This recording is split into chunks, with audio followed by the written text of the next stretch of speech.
Baguhan ka pa ba sa content creation at gusto mo mong makakuha ng 100 followers in a day? So, gawin mo ito at talagang very effective ito kasi ginawa ko. So, all you have to do guys is huwag kang mahiya na pumunta sa ibang bahay ng mga content creator.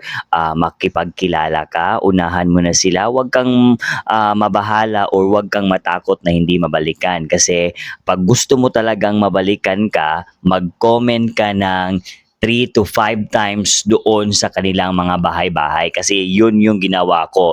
At so far, very effective naman at nakakuha na ako ng 100 followers in a day.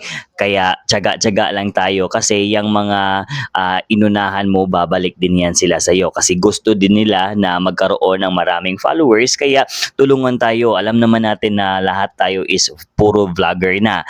Ikaw, ako, vlogger na. Kaya magtulungan tayo. Hindi pa naman tayo sikat kagaya ng iba na di na kailangan makipag-follow to follow.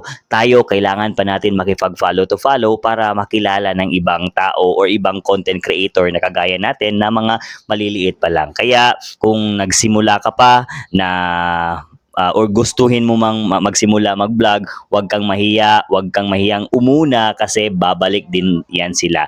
Ang tunay na content creator, babalik pag nag-follow.